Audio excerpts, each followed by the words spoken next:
Breaking news చూస్తున్నారు. హైదరాబాద్ లోని వనస్థలిపురంలో దారుణం చోటు చేసుకుంది. అయితే తన అక్రమ సంబంధం గురించి భర్త భార్యని అడిగిన నేపథ్యంలో తన భర్తను చంపేసింది శిరీష.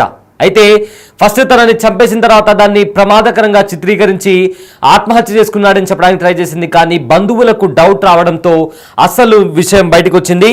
వివాహేతర సంబంధంపై ప్రశ్నించిన భర్తను ఇంట్లోనే చంపేసింది శిరీష. చంపేసి ప్రమాదకరంగా చిత్రీకరించే ప్రయత్నం చేసింది. బంధువులు అనుమానంతో అడగ్గా అసలు నిజం అనేది బయటకు వచ్చింది.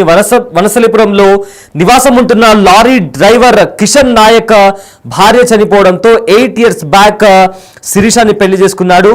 అయితే ఈ నేపథ్యంలో వీళ్ళిద్దరి మధ్య శిరీష తన కిషన్ చనిపోవడంతో ప్రజెంట్ బంధువులకి అనుమానం వచ్చింది.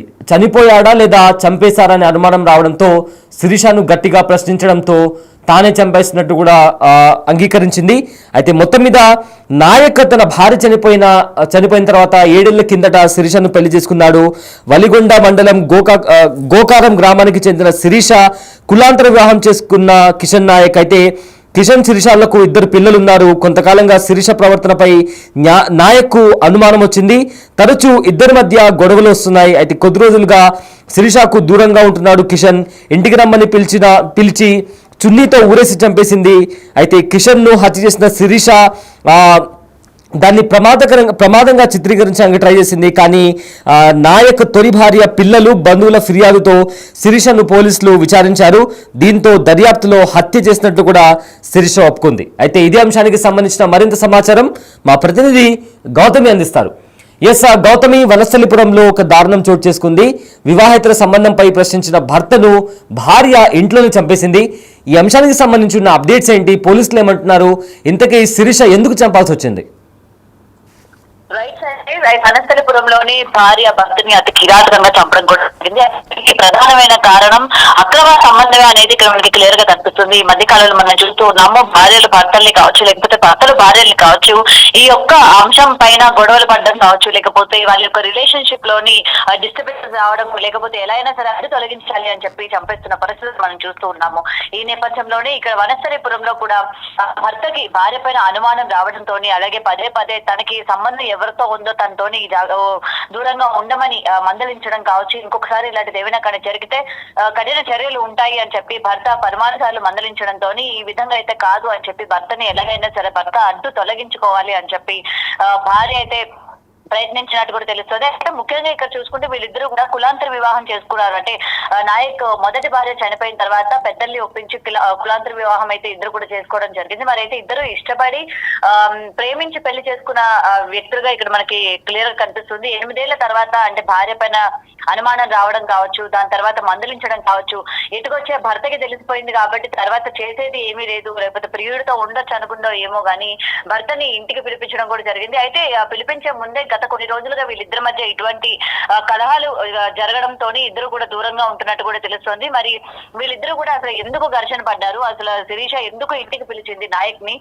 కేవలం ఇంటికి పిలవడానికి గల కారణాలు ఏంటి, అంటే ఏమైనా సర్ద చెప్పే ప్రయత్నం చేద్దాం అనుకుందా, లేకపోతే నచ్చ చెప్పడం లాంటివి ఏమైనా మాట్లాడదామా, లేకపోతే మాటల్లో పెట్టి విషయాలైతే ఇంకా పోలీసులు దీనిపైన విచారణ చేపట్టినట్టు కూడా తెలుస్తోంది. అయితే ఇంటికి పిలిచిన తర్వాత ఇద్దరు కూడా వాగ్వాదం చేసుకున్నట్టు కూడా తెలుస్తోంది. వెంటనే తన్ని గోడకి దెబ్బ తగిలి స్పృహకి నాయక్ అయితే పడిపోయిన తర్వాత ఎలా అయినా సరే చంపేద్దామని చెప్పి తన చున్నితో చంపేసి మళ్ళీ అనుమానం రాకుండా తను ఇలా పడిపోయాడు, స్పృహ తప్పి పడిపోయాడు అని చెప్పి ఒక కథని కల్పించి మొత్తం అందరినీ కూడా నమ్మించే ప్రయత్నం చేద్దామని చెప్పి తను మొత్తం కూడా చేసినప్పటికీ ఈ నాయక్ కుటుంబ సభ్యులు ఎవరైతే ఉన్నారో ఈ మొత్తం పోలీసులకైతే అనుమానం, మాకు శిరీష మీద అనుమానం ఉంది. ఎందుకంటే గత కొన్ని రోజులుగా వీళ్ళిద్దరికి కూడా పడడం లేదు, వీరిద్దరూ కూడా గొడవలు ఆడుకోవడం, అలాగే ఇద్దరు కూడా దూరంగా ఉన్నారు కాబట్టి మాకు శిరీష మీద అనుమానంగా ఉంది అని చెప్పి పోలీసులకి నాయక్ తల్లిదండ్రులు ఫిర్యాదు చేసిన తర్వాత అప్పుడు ఆ కోణంలో విచారిస్తే అప్పుడు శిరీష భాగవతం అంతా కూడా బయటపడింది. సరే, అయితే బయటపడిన తర్వాత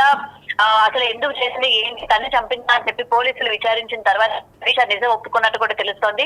ప్రెసెంట్ తనకి కేవలం అక్రమ సంబంధం వల్లనే ఈ విధంగా చేయాల్సి వచ్చిందా, లేకపోతే ఇంట్లోని వీళ్ళిద్దరు ఏమైనా గొడవ పడ్డారా, గొడవ పడి భర్త ఏమైనా బెదిరించాడా, లేకపోతే అసలు ఇటువంటి పరిస్థితుల్లోనే తను చంపాల్సి వచ్చింది అన్న దానిపైన కూడా పోలీసులు ఇంకా విచారణ చేపట్టారు. ఇంకా తెలియాల్సింది. అయితే ప్రెసెంట్ వీళ్ళిద్దరి సంగతి పక్కన పెడితే అటు ఇద్దరు పిల్లలు కూడా ఈ రోజు మనం చూస్తుంటే తల్లిదండ్రులు లేని పరిస్థితి అయిపోయింది. ఎందుకంటే ఈ అక్రమ సంబంధాల కారణంగా ఇటొచ్చి పిల్లలు ఇక్కడ బలవుతున్న పరిస్థితులు మనం ఇక్కడ చూస్తున్నాం Syed. Yes sir, thank you Gautami, thanks for the update. Hyderabad వనస్థలిపురంలో దారుణం చోటు చేసుకుంది. వివాహేతర సంబంధంపై భార్యను ప్రశ్నించిన భర్తను చంపేసింది శిరీష. అయితే చంపేసి దాని ముందు ప్రమాదంగా చిత్రీకరించే ప్రయత్నం చేసింది. దీంతో బంధువులు ఇంకా పిల్లలు అనుమానించి పోలీసులకు కంప్లైంట్ ఇవ్వడంతో అస్సలు నిజం బయటకు వచ్చింది.